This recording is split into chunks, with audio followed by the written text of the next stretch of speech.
Gracias por la puntualidad. En este taller daremos la continuación de lo que platicamos por ahí del 6 de febrero, me parece que fue, donde revisamos los primeros comportamientos que llamamos del autocuidado de diabetes. Repasando la agenda, vamos a revisar cuáles son, la utilidad, quién debe conocerlos y cuáles serían los siguientes comportamientos, ¿no? Repasando, en la sesión anterior vimos lo de comer saludable, recomendaciones para ser físicamente activo, la toma de medicamentos y el monitoreo de glucosa, ¿no? Hoy nos vamos a enfocar en principalmente dos que son muy importantes, ¿no? Estos dos nos van a dar esa autonomía que buscamos del paciente, que el paciente pueda ser libre, que pueda tomar decisiones adecuadas y que no tenga que depender de un equipo médico, ¿no? Que son la resolución de problemas y la reducción de los riesgos.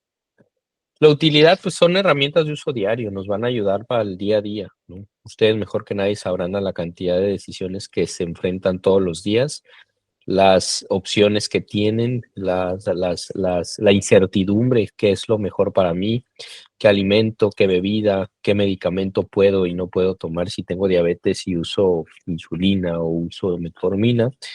Es parte del tratamiento y es a lo que se conoce como educación en diabetes, ¿no? Entonces vamos a empezar, resolución de problemas.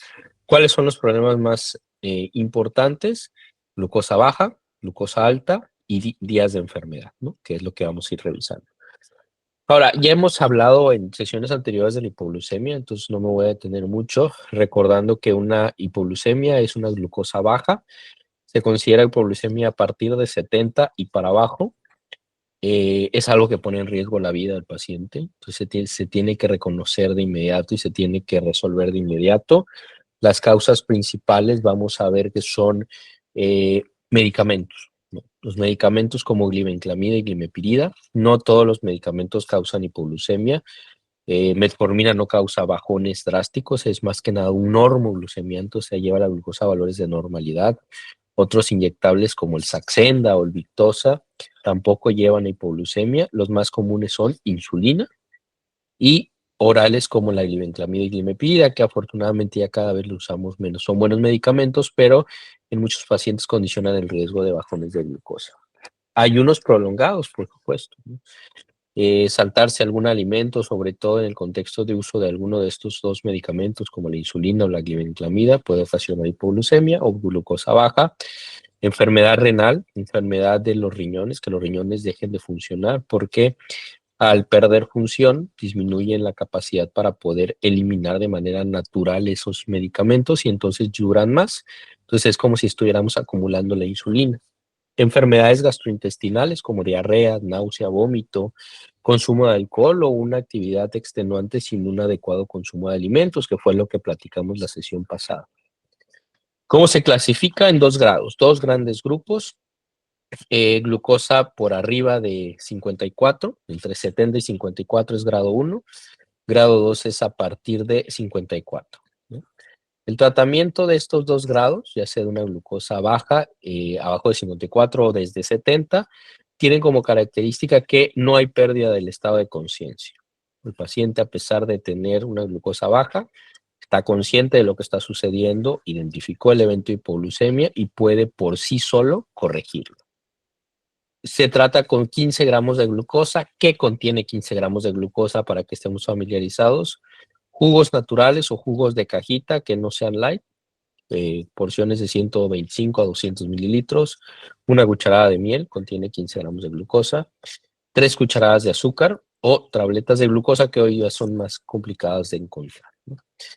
Después de identificar una glucosa baja y de tomar alguna medida correctiva como el jugo o el refresco, que es lo más sencillo, se debe medir la glucosa a los 15 minutos y si la glucosa ya está desde 80, ya podemos considerar un nivel de seguridad, pero si sobre todo hay alguna alteración o se administró insulina, se prefiere que haya un consumo de un alimento más completo, ¿no? Adelantar el desayuno, adelantar la comida o adelantar la cena según sea el momento del día para evitar que recurra o que vuelva a bajar la glucosa. El grado 3 es donde ya no, el paciente no puede ayudarse a sí mismo, ya perdió la conciencia, está desmayado, está muy desorientado y necesita de una tercera persona para poder corregir ese evento. Aquí se recomienda tener glucagón. Glucagón lo recomendamos tener en personas con alto riesgo de hipoglucemia. ¿Cuáles serían factores de riesgo de hipoglucemia grado 3? La edad más de 65 años, alteraciones del riñón, un episodio previo, el uso de insulina o todos estos factores juntos. El glucagón está en presentación de inyección o nasal. El glucagón alguien más nos los debe de administrar y es una hormona que funciona completamente contrario a la insulina. O sea, ¿qué va a hacer? Subir la glucosa. Glucosas altas, ¿cuáles son las glucosas altas? Las causas de glucosas altas, pues también infecciones del estómago, gastrointestinales, respiratorias, urinarias, no tener adherencia al tratamiento, el consumo de alcohol o alguna droga, eventos estresantes al cuerpo como una cirugía o una fractura de hueso, tener un ayuno también puede ocasionar tanto bajones de glucosa como elevaciones de glucosa y el sustento, la justificación por la que un ayuno causa elevaciones de glucosa es que permitimos a nuestro hígado que produzca mucha glucosa, ¿no? En la noche el hígado es muy activo en la producción de glucosa. Si yo le doy más tiempo sin alimento, va a estar produciendo mucho más glucosa. Algunos medicamentos, ¿no? En COVID fue muy frecuente elevaciones o descontrol asociado al uso de la dexametasona. La dexametasona era un antiinflamatorio o es un antiinflamatorio bastante adecuado si se usa de manera correcta, pero que en personas con diabetes puede llevar a un descontrol importante. Luego tenemos dos complicaciones que son emergencias: la cetoacidosis diabética y el estado hiperosmolar. La cetoacidosis diabética es más frecuente en personas con diabetes tipo 1. Podríamos decir que hay aumento de ácido en la sangre proveniente de que no se puede usar la glucosa como fuente de energía porque hay una falta de insulina. Generalmente está relacionada a un desapego o un mal apego al tratamiento farmacológico. Síntomas: hay sed excesiva, frecuencia urinaria, se documenta una glucosa alta y ya síntomas que suceden 24 o 48 horas de que se empieza, digamos, a acidificar la sangre. Llega a haber piel seca, náusea, vómito, dolor abdominal o incluso aliento, olor afrutado. La persona empieza a respirar muy rápido y expide un olor a frutas. El tratamiento es intrahospitalario. Aquí no hay de otra. Hay que internar al paciente y hay que poner insulina y líquidos por la vena. Mismo caso de la segunda emergencia relacionada a glucosas muy elevadas, el estado hiperglucémico hiperosmolar no cetósico. No hay acidificación de la sangre por ácidos, sino que hay una deshidratación intensa de una elevación importante de la glucosa. Estamos hablando de glucosas arriba de 600. Hay mucha orina, hay mucha pérdida de líquidos y eso hace que el paciente empiece a perder también el estado de alerta. Hay muchas ganas de ir al baño como síntomas, mucho cansancio, confusión y empieza a haber un profundo sueño. Tratamiento también dentro del hospital. ¿Cómo podemos prevenir todo esto? Los pilares de tratamiento: dieta adecuada, actividad física y ejercicio de manera regular, tomar los medicamentos según las recomendaciones, hacer monitoreo en días de enfermedad. Ahorita en la siguiente vamos a hablar sobre días de enfermedad, y hacer ajustes de insulina y estar en contacto con el equipo médico, ¿no? Que es lo que empujamos aquí en Cuba. Días de enfermedad es cualquier día en donde hay algún factor estresante. ¿Qué es lo que nos preocupa de los días de la enfermedad? Es que hay un aumento de producción de muchas hormonas: adrenalina, glucagón, cortisol, hormona de crecimiento. Estas hormonas tienen la característica de ser contrarias a la insulina. Entonces van a ocasionar que los pacientes tengan una mayor riesgo o una mayor posibilidad de tener glucosas más altas. Actúan de manera contraria a la insulina. Durante una infección puede haber fiebre, diarrea, vómito, pérdida del apetito, que también van a empeorar todas estas alteraciones hormonales. La recomendación es no suspender tratamiento, no automedicarse, hacer un monitoreo de glucosa un poquito más frecuente, cada 3 o 4 horas si es posible. Si la glucosa está arriba de 250, recomendamos estudios de orina que midan cetonas y estar de manera constante hidratándose. ¿Ok?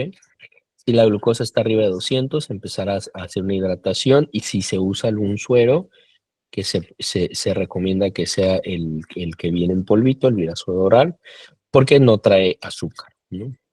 Procurar que no traiga azúcar porque vamos a estar empeorando la hiperglucemia.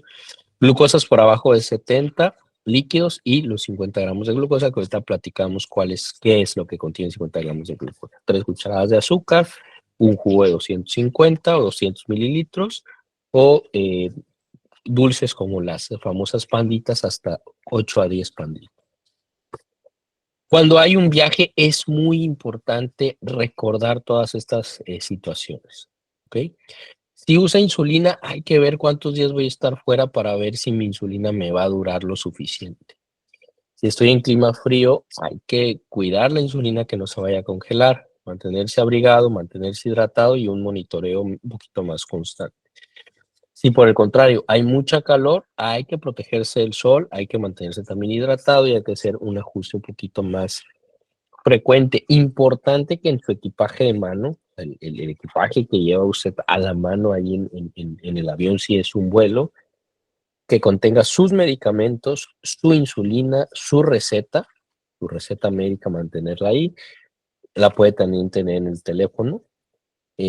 Sus formas de corregir una hipoglucemia, puede tener su juguito de 250, 200 mililitros, dulces como las panditas o azúcar, ¿ok? Es importante contar en casa con una especie de botiquín, ¿no? Una cajita que nos pueda ayudar a resolver diferentes situaciones que nos pongan en riesgo de descontrolar, tales como que contenga suero, que contenga medicamentos para el dolor, como paracetamol o ibuprofeno, naproxeno, que contenga medicamentos para el vómito, como el ondansetron o la metoclopramida, que contenga antidiarreicos para evitar una deshidratación si ya se descartó una infección importante o una infección bacteriana, porque un medicamento antidiarreico puede empeorar la infección, sobre todo si es de origen bacteriano. Hay que tener a la mano los teléfonos del médico y revisar las fechas de caducidad. Todo eso en una cajita en casa, mantenerla de manera constante, actualizada con las fechas de caducidad, para evitar que en el momento que requiramos alguno de esos medicamentos no tengamos ningún problema con su función. ¿Ok? Bien. Segunda parte, reducción de riesgos. ¿Qué vamos a revisar? ¿Cuáles son las complicaciones? Que también ya lo hemos platicado en el pasado, pero es importante que lo tengan muy claro. ¿Cuáles son las recomendaciones de autocuidado? ¿Cuáles son las metas y frecuencia de revisiones de la salud visual, salud bucal, presión arterial, lípidos, que son las grasas, los riñones y los pies, ¿no? Entonces, complicaciones macrovasculares o de vaso grande son consecuencias del descontrol. Y aquí hay generalmente implicación de la glucosa, de la presión y de niveles de colesterol. ¿Cuáles se incluyen? Problemas de circulación del corazón, problemas de circulación cerebral y problemas de la circulación periférica, donde se encuentran los pies y las manos. ¿Qué sucede con las placas de colesterol, por ejemplo? Obstruyen la circulación y evitan que la sangre llegue hacia donde tiene que llegar. ¿Cómo evitarlas o cómo disminuir el riesgo de presentarlas? Trabajar de manera importante en los niveles de glucosa, llegar a los objetivos de presión arterial y de colesterol. En las de vaso pequeño tenemos problemas en los ojos, tenemos problemas en los riñones y tenemos problemas en los nervios. Que me eches tomar poquita agua porque tengo un problema de nada.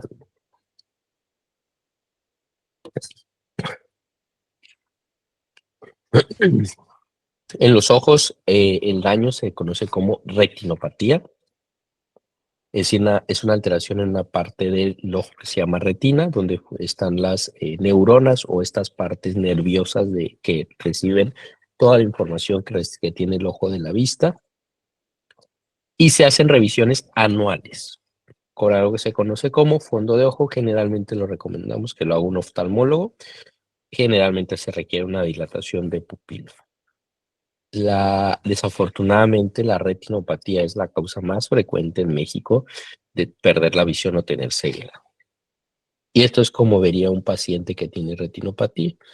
Vería estos puntos negros o puntos de ausencia completa a la recepción de la luz. Hay ausencia de luz en algunos puntos de la visión y generalmente están ocasionados por complicaciones de la diabetes y hay una gran contribución también de la hipertensión arterial aquí. En los riñones, la alteración en la función de los riñones se debe investigar con estudios de orina y estudios de sangre, que son los estudios que nosotros solicitamos al inicio y de manera periódica para estar vigilando el riñón. Se hace un poquito más frecuente cuando ya se documenta alguna alteración y el problema de que el riñón empiece a perder función es que se van a acumular algunas toxinas o algunas sustancias que a partir de cierto nivel empiezan a ser tóxicas para el cuerpo. Neuropatía o alteración en los nervios generalmente ocurre como un daño periférico distal, le decimos, que son afección en las manos y en los pies. En la literatura se le conoce como distribución de guante y de calcetín, porque es justo donde más afecta, donde van los guantes y donde va el calcetín. Puede haber síntomas como dolor de tipo ardoroso, sensación de descargas eléctricas, alteraciones como hormigueos o, por el contrario, también puede haber una ausencia completa en la percepción de síntomas. ¿Cuáles síntomas o cuáles sensaciones? Como la sensación de la capacidad para detectar temperatura. No se percibe el frío y no se percibe el calor, ¿no? En resumen, perdemos capacidad de protección. Si yo toco algo caliente, muy, muy caliente, sin pensarlo voy a retirar. Eso es un arco reflejo, eso el sistema nervioso lo controla. El sistema de periférico distal hace que yo no me lastimo, que limite el daño al retirar de manera inconsciente la extremidad. Pero si empiezo a perder esa capacidad protectora, pues voy a tener más riesgo, voy a ser más productivo, voy a tener daño de este tipo de eh, alteraciones ambientales como las temperaturas. En la cuestión de las macrovasculares o de vaso grande, ahorita hablamos al inicio de las alteraciones del corazón, ¿no? La cardiopatía isquémica, desafortunadamente, o alteraciones de la circulación del corazón, sigue siendo la primera causa de muerte en México y en Latinoamérica, y diabetes es un factor de riesgo muy importante, ¿no? ¿Cómo es que sucede esta alteración? Pues podríamos decirlo de manera muy simple, que se tapa un vasito o una vía de sanguínea, que se llama arteria, y todo lo que está después de eso se empieza a morir. Eso es un infarto, ¿no? El infarto es la muerte del tejido. Sucede algo muy parecido en la cuestión de los pies, ¿no? Se puede tapar la circulación y empezar a ver estas famosas ulceritas, ¿no? Que pueden también transformarse al pie diabético, que es algo que también lo traigo por ahí en una diapositiva. Los síntomas pueden ser una herida, pueden ser una ulcerita, dolor intenso en la pantorrilla. Doctor, camino 3 cuadras y me tengo que detener porque me duelen mucho las pantorrillas. Eso es algo que se llama claudicación intermitente. Se resuelve al descanso y generalmente está asociada con alteraciones de la circulación. En la cuestión de la salud visual recomendamos eh, la base del tratamiento, que es un estilo de vida saludable. Hay que hacer revisiones oftalmológicas una vez al año si todo está bien, un poquito más frecuente si hay documentación de retinopatía. Hay que trabajar la parte del control glucémico, hay que trabajar la parte del colesterol, hay que trabajar también la parte de presión arterial.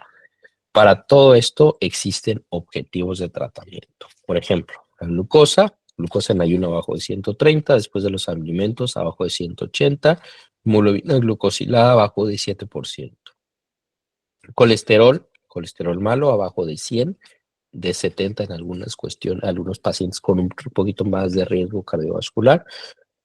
Presión arterial por abajo de 130/80, 130/85, generalmente lo recomendado para reducir el riesgo de tener problemas oculares.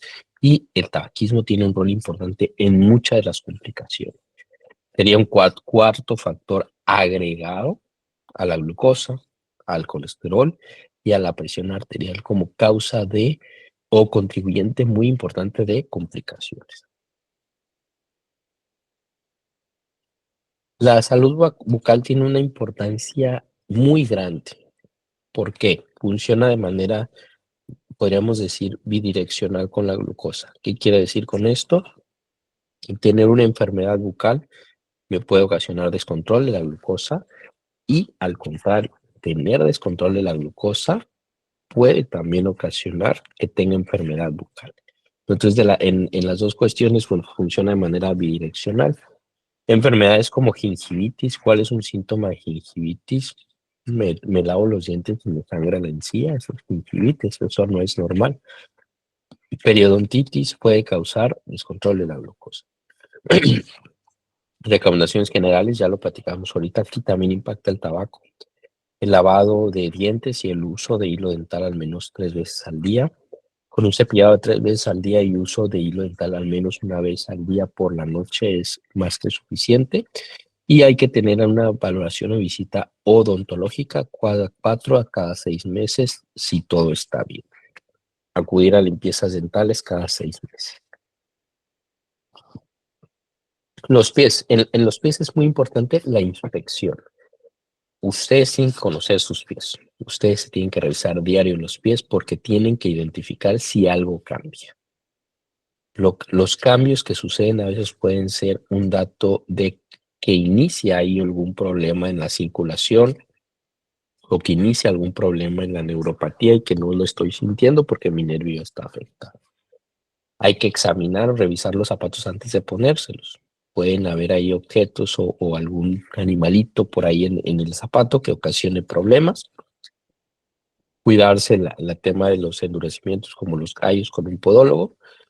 Las uñas se cortan de manera recta, no se hace esto redondo, es corte recto y limar las esquinas para evitar que quede ahí un poco de superficie puntiaguda que nos pueda lesionar. Hay que lavar los pies con agua y jabón, secar bien los pies después de un baño. Hay que ponerse crema hidratante, no entre los dedos, eso va a ocasionar humedad, pero sí en la superficie del pie. No usar agua tan caliente porque eso también puede afectar un poquito a la piel y la resequedad puede condicionar un poquito de riesgo de úlceras. Presión arterial, metas de control. Un paciente de bajo riesgo o de un riesgo que cardiovascular no alterado, abajo de 140/90. Si hay un riesgo cardiovascular o un problema en el riñón, buscamos niveles un poquito menores, como 130/80 y para abajo. Hay que hacer mediciones con manómetro de brazo. El de muñeca nos da muchísima variabilidad. El que se pone en la muñeca nos da muchísima variabilidad, es casi un volado. Si lo tienen en casa, tómense la presión 2 veces seguidas y va a ver que le va a dar muy diferente. El de brazo es el recomendado y la colocación es por arriba del pliegue del codo. No debe de ir, el codo es por arriba. Si hay ya un diagnóstico de hipertensión y ya tengo tratamiento, con mediciones de 2 a 3 veces por semana es suficiente. Acuérdense que el hecho de que use medicamento no me asegura que estoy controlado, entonces yo tengo que hacer un monitoreo para saber si estoy controlado, algo parecido con lo que hacemos en la glucosa. Las metas de colesterol LDL, que es el que ahorita me referí como colesterol malo, depende de la persona. Hay metas desde abajo de 100, una persona que la acaban de diagnosticar diabetes y no tiene algún factor de riesgo como hipertensión, algún evento previo cardiovascular, no fuma, no tiene sobrepeso, no tiene obesidad, sino ya vamos bajando un poquito la barra, haciéndolo más estricto, abajo de 70 y abajo de 55 si incluso tuvieron un evento cardiovascular en el último año. Los triglicéridos recomendamos tenerlos por abajo de 150 y el colesterol bueno o HDL en hombres lo recomendamos arriba de 40 y en mujeres arriba de 50. Cuando está muy bajo puede ser asociado a una elevación de triglicéridos o al tabaco. ¿Por qué a las mujeres se pide un poquito más que a los hombres? Por el tema de la menopausia. La menopausia es un factor de riesgo cardiovascular y que contribuye un poquito más. ¿Sí? ¿Cuáles son las recomendaciones generales? La base del tratamiento que hemos platicado, un estilo de vida saludable. Si son necesarios medicamentos porque estoy fuera de estos objetivos, hay que dar los medicamentos y hacemos una medición anual si todo está bien, o cada 3 meses si empecé a ver una alteración y o si di tratamiento para asegurarme que ya lo llevé al objetivo según el que me corresponda. ¿Cómo vigilamos los riñones? Estudios de sangre y orina, lo platicamos. En orina, ¿qué vemos? Proteínas. ¿Cuál? Albúmina. La albúmina es un estudio muy importante para la vigilancia del riñón y puede ser cada año o incluso antes si es necesario. Hay que trabajar en la parte del control de glucosa, la presión arterial y el colesterol para cuidar el riñón. ¿Okay? Pie diabético, que es algo que platicamos hace ratito. Factores de riesgo, ya vi que hay varias preguntas. Ya vamos a terminar para ahorita poder platicar las preguntas. Factores de riesgo predisponentes para tener una lesión es la pérdida de la sensibilidad derivada de la neuropatía. Y yo no tengo sensibilidad en el pie, no sé si un zapato me está lastimando, me está haciendo presión, no sé si me golpeé y me corté el pie, no sé si pisé algo puntiagudo y me dejó un hoyo, no sé si pisé algo caliente y me lesionó la piel. Desencadenantes, pues justo eso, ¿no? Un golpe que causa una herida, un calzado incómodo que se empieza a hacer un callo. Un callo nuevo es de mucho cuidado, porque un callo nos quiere decir que hay un aumento de la presión en la zona. Y si hay un aumento de la presión en la zona, también se afecta la circulación, ¿no? Porque hay presión y empieza a llegar un poquito menos sangre, porque la presión, digamos, está rechazando la sangre. Se agrava pues cuando se infecta la herida, se agrava cuando se crea ahí una colonia de bacterias que empieza también a causar problemas complicando la herida. Factores de riesgo, enfermedad arterial periférica, que es lo que decíamos, que es una enfermedad cardiovascular. Neuropatía, deformidades de los pies, hay personas que tienen muy prominentes los huesos de los pies. Los callos, la mala higiene, el tabaquismo otra vez. El tabaquismo es un factor de riesgo para tener amputación de uno de los dedos, que sigue siendo la causa más frecuente de amputación no traumática de extremidades, la diabetes. ¿Y quiere decir no traumática? Pues que no está relacionado a algún accidente. Amputaciones que no son por accidentes, la causa más frecuente es diabetes, por pie diabético.